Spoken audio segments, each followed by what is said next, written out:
Halo semuanya, perkenalkan nama aku Ihsan Anwar Rashid dari program studi Teknologi Rekayasa Otomasi angkatan 2025 dengan NIM 3J terakhir 140. Jadi di video aku kali ini, di sini aku akan membahas tentang pendahuluan bahasa pemrograman C++. Langsung saja kita bisa mulai ke materinya.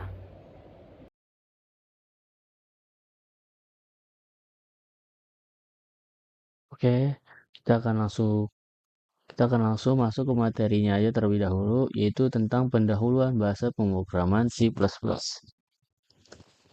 Jadi proses pemrograman itu ada 3. Yang pertama itu problem to solve, yaitu dia menyelesaikan masalah ataupun tantangan. Yang kedua itu ada algoritma. Algoritma itu membuat algoritma untuk masalah tersebut. Nah, terus yang ketiga itu ada kode. Kode itu yang dimaksud adalah proses pembuatan kode untuk penyelesaian masalahnya ini. Jadi itu di sini proses pemrogramannya itu adalah kita kayak menyelesaikan suatu masalah ataupun tantangan dengan menggunakan algoritma dan juga kode untuk penyelesaian masalahnya seperti itu. Nah, di sini juga ada proses pemrogramannya itu contohnya membuat program dengan efisien dengan cara membagi menjadi beberapa bagian kecil.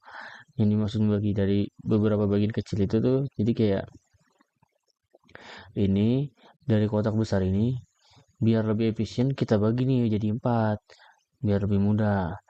Nah, lalu kita bisa bagi lagi menjadi ada 9 kotak di sini. 1, 2, 3, 4, 5, 6, 7, 8, 9. Yaitu proses pemrogramannya itu dari satu kotak ini nanti dia akan menjadi 4 lalu dibagi lagi menjadi 9. Jadi proses pemrogramannya seperti itu. Nah, lalu di sini ada konsep inti C++.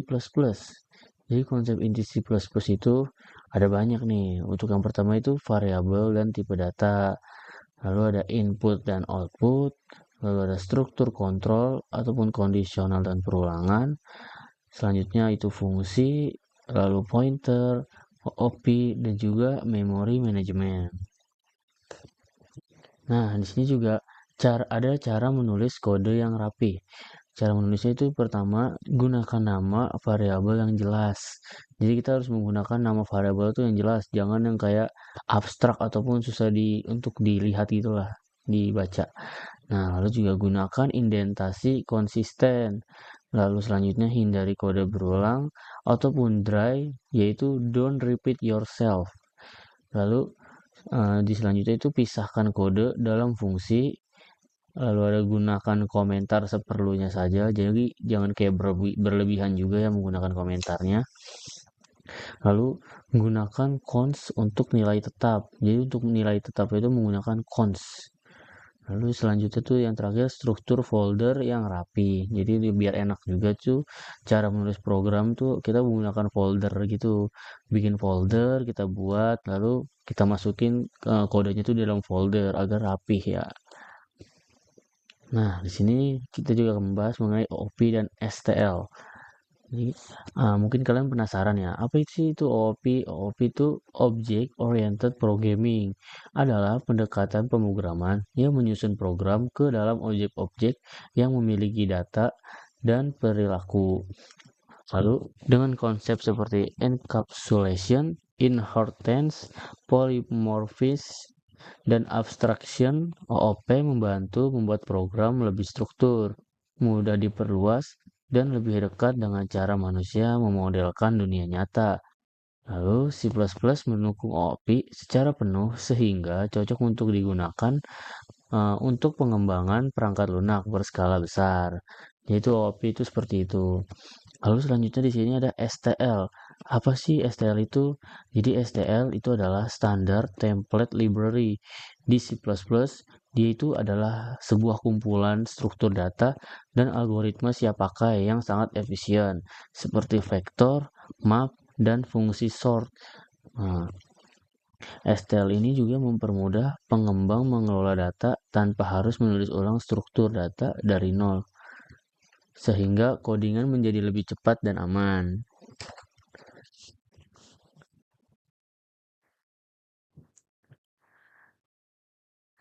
Lalu untuk selanjutnya itu ada template dan juga IOT hardware. Jadi template itu adalah sebuah fitur di C++ yang memungkinkan kamu untuk membuat fungsi atau kelas yang bersifat generik. Artinya itu kita bisa bekerja dengan berbagai tipe data tanpa harus menulis ulang kode untuk setiap tipe. Dengan template ini juga, kamu bisa menulis satu fungsi yang bisa dipakai untuk int, float, double, bahkan tipe buatan sendiri. Lalu di sini juga ada IoT dan hardware. Yang dimaksud IoT sama hardware itu dalam konteks IoT dan hardware, C++ sering digunakan untuk memprogram microcontroller seperti Arduino ESP32 dan STM32 karena bahasanya lebih efisien, cepat, dan dekat dengan hardware. Sehingga itu cocok untuk membaca sensor, mengontrol aktuator, mengelola komunikasi seperti Wi-Fi, Bluetooth, ataupun MQTT. Lalu dia juga bisa menulis driver perangkat 12C, SPI, lalu UART, serta membangun sistem real-time yang stabil menggunakan RTOS atau framework yang menjadi fondasi utama perangkat IoT modern ini. Oke, untuk selanjutnya kita bisa langsung saja masuk ke contoh programnya. Nah, oke, selanjutnya di sini saya akan mempraktikkan Tinkercad, terus kemudian ada broccoli, juga jelaskan broccoli, dan juga cara penginstalannya di Visual Code, cara pendownloadannya, serta mendownload C++-nya. Oke, yang pertama di sini saya akan menjelaskan di Tinkercad.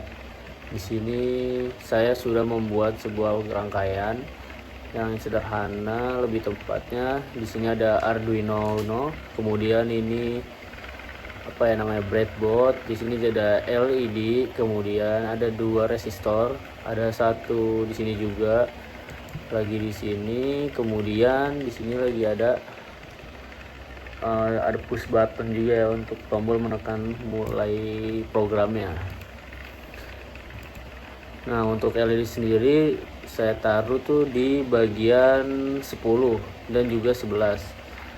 Di sini saya tuh kemudian untuk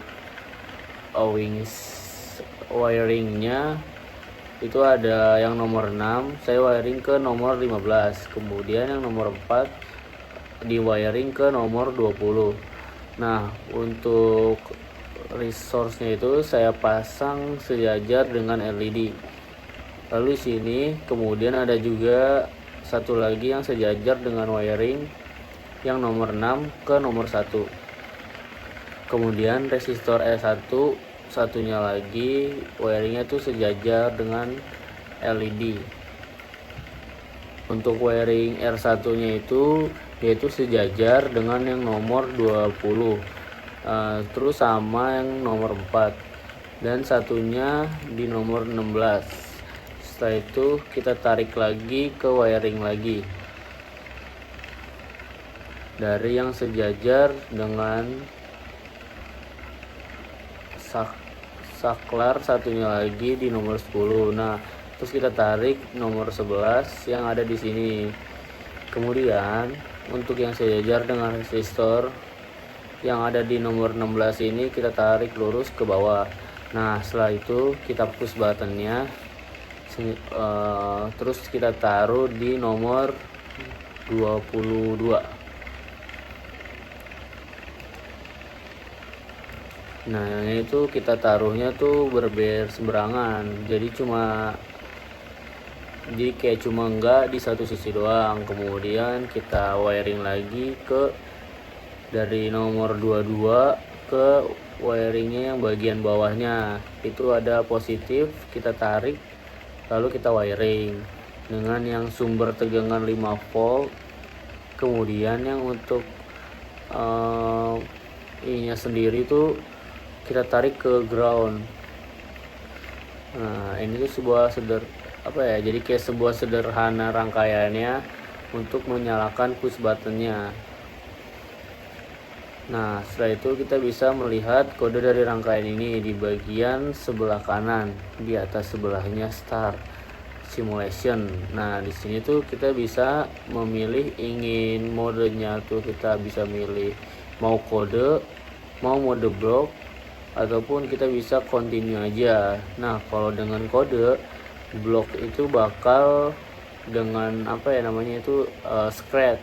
Dia jadi kayak mirip scratch. Kemudian jika blok dan teks itu jadi dua nih, di sebelah kanannya bagian kode dengan teks, kemudian di sebelah kanannya dengan scratch.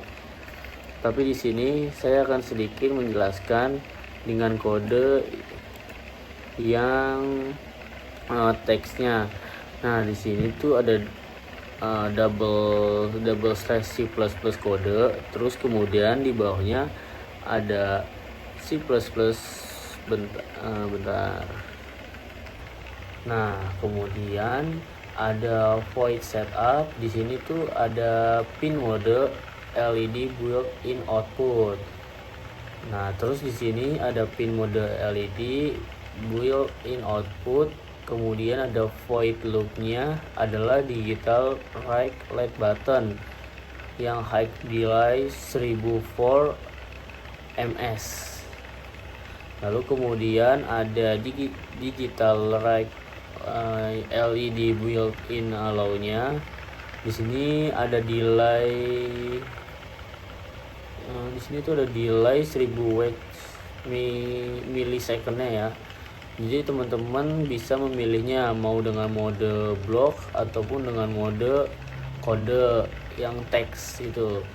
Atau bahkan teman-teman jika ingin menggabungkan melihat bloksnya dan teksnya juga bisa di sini.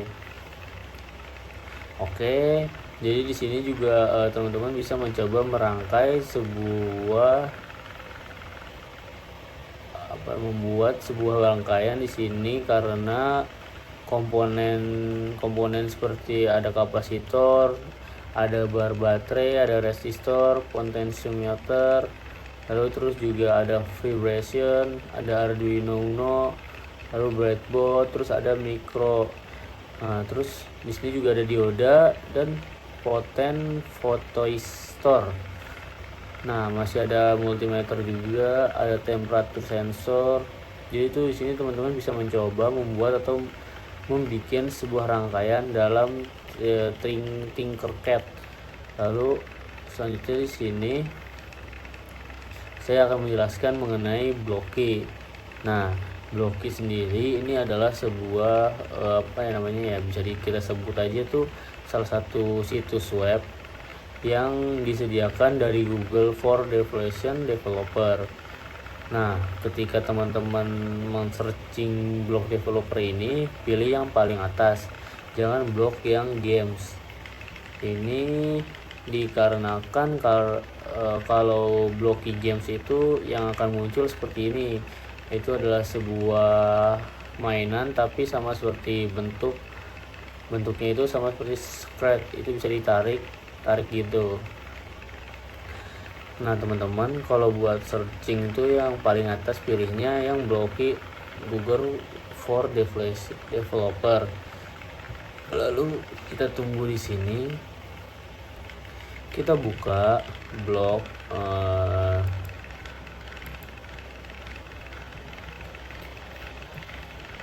nah ini udah terbuka nih. Nah, pengkodaan canggih blok demi blok.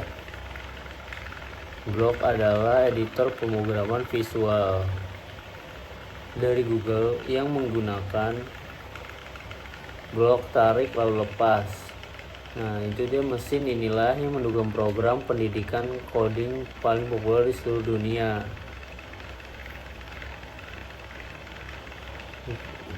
Habis itu bilang populer mungkin untuk dunia pendidikan, pengkodaan dengan menggunakan blok-blok. Tarik lepas, sebuah cara kita pengkodaan membuat dengan cara yang paling mudah dasarnya. Nah, kemudian semisal di sini ada set count to on repeat while kurang sama 3, ada print to hello world, lalu kemudian ada set count to count plus 1. Nah, untuk yang warna ungu sendiri ini adalah logik. Kemudian yang warna hijau loops. Kemudian yang warna biru ini adalah untuk matnya, makanya kenapa di sini warna biru itu hanya angka-angka. Nah, di sini kita bisa tarik, lalu kemudian ada warna kuning untuk teksnya. Untuk warna hijau ini ada buat list, kemudian ada warna pink buat variabel. Kemudian yang warna pink muda ini adalah untuk fungsinya. Nah, di sini ada sebuah kode. Ini dari blok kodenya. Kemudian di sini ada pilihan kita mau JavaScript, Python atau PHP, ataupun Lua, atau bahkan ada Dart. Nah, yang awal ada dari JavaScript. Ini ada for count. Nah, yang pertama ada konsep yang satu yang atas, kemudian ada while nih, kemudian ada yang di baris kedua itu ada while count kurang dari sama dengan 3, kemudian ada Windows alert yaitu hello world, kemudian ada count plus 1. Kita coba Python. Nah, kalau sini count sama dengan non, lalu count sama dengan 1, while count kurang sama dengan 3, kemudian ada print hello world, dan yang terakhir ada count sama dengan plus 1. Di sini ada PHP, ada count sama 1, while count 3, print hello world, count plus 1. Terus ada di sini ada count sama 1. Sebenarnya sama saja lainnya, tapi yang akan berbeda-beda nih di JavaScript, Python itu berbeda-beda cara tipenya. Di sini juga kita bisa coba ubah-ubah. Kita coba ubah-ubah tuh, kita bisa tarik sama dengan seperti script. Nah, di sini kita juga bisa merubahnya kayak tadi. 1 di sini bisa merubah jadi 3, 4 atau bahkan 5. Nah, kalau kita ketika memilih di sini otomatis di sini juga ikut berubah tuh. Kan yang tadinya war di sini jadi countnya 5, kita balikin lagi buat oke, kita JavaScript. Nah, kita coba JavaScript, coba kita klik run, maka sepertinya ada di sini yang terprint adalah hello world. Nah, maka di sini akan terprint hello world-nya. Sama seperti itu untuk penjelasan singkat mengenai e-blocky. Oke, selanjutnya di sini saya akan mencoba menjelaskan sedikit mengenai install C++. Nah, untuk yang pertama-tama teman-teman bisa langsung masuk ke tampilan Visual Code-nya. Nah, lalu kemudian di sini ada explore. Ini buat search. Ini ada search control, di sini ada run and debug, kemudian di sini ada extension, di sini ada agent extension, ada testing, ada juga Python.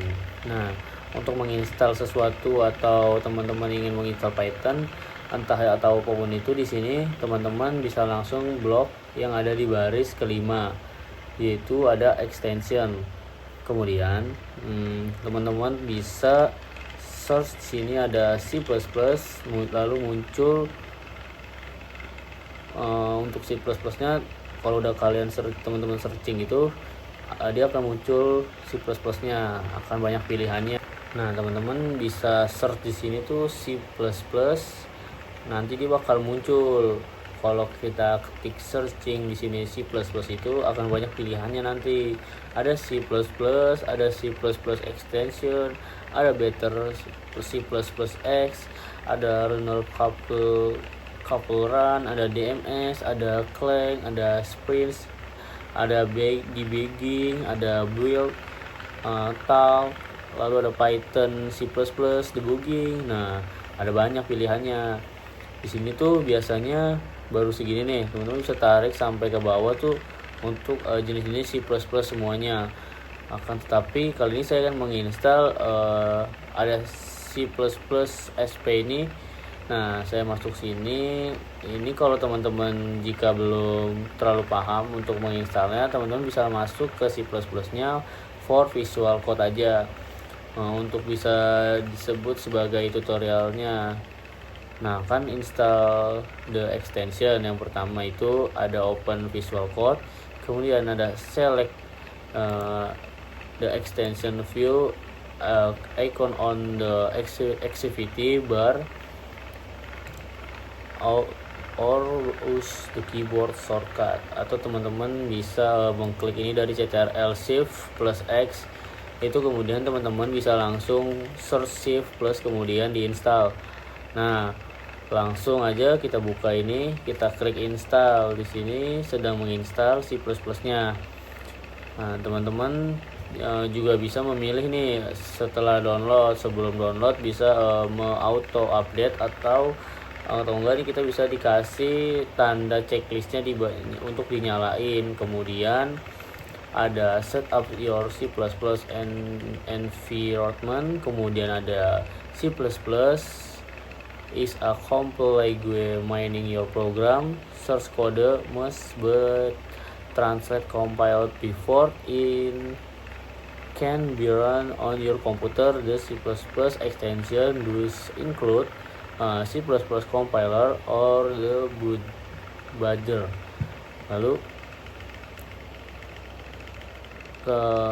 kalau dia workflow unit install these tools itu, atau or use the tools already installed, kita bisa coba apakah sudah. Nah, ini kan sudah selesai terinstall. Untuk memastikan sudah terinstall atau belumnya, teman-teman bisa masuk ke cmd atau command prompt itu. Kita kemudian di sini bisa search C++-nya sama version. Nah, bukan G+, terus strip version. Nah, kalau kayak seperti Nah, kalau seperti ini tuh G++ not recognized as internal or extension command.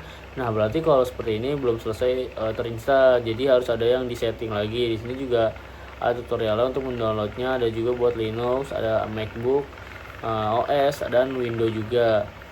Di sini ada sedikit penjelasan kayak there might already be C++ compiler by your academic or work development environment.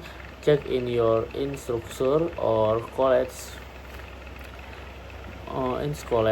Lalu ada juga install the core common C++ tools, set compiler debugger, project system, atau linter command compiler that already.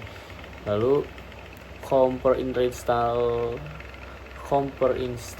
and the compiler GCC or Linux and the client tools with COD or Mac OS. Nah, di sini ada cara cek apakah sudah terinstall atau belum. Yang pertama ada open new Visual Code terminal window using. Nah, kita coba di sini ada Ctrl C+. Nah, kalau sudah kita coba ini ada Ctrl C+. City yang pertama ada Ctrl Shift.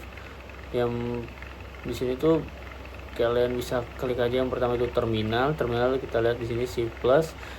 Apakah bisa kita shift?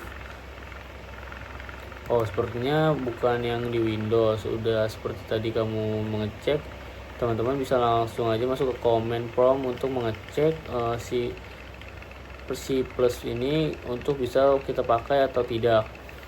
Nah, di sini tuh akan dijelaskan if your phone make OS compiler external is your platform with a Windows. Untuk install compilernya di sini untuk mengecek apakah compiler terinstall atau enggak, itu kemudian mungkin di situ kayak untuk mengecek apakah compiler sudah terinstall ataupun enggak. Gitu. Oke, mungkin sekian penjelasan dari saya mengenai project singkat di Tinkercad ini, kemudian di Blockly, dan juga penginstalan C++ di Visual Code. Kurang lebihnya mohon maaf. Wassalamualaikum warahmatullahi wabarakatuh.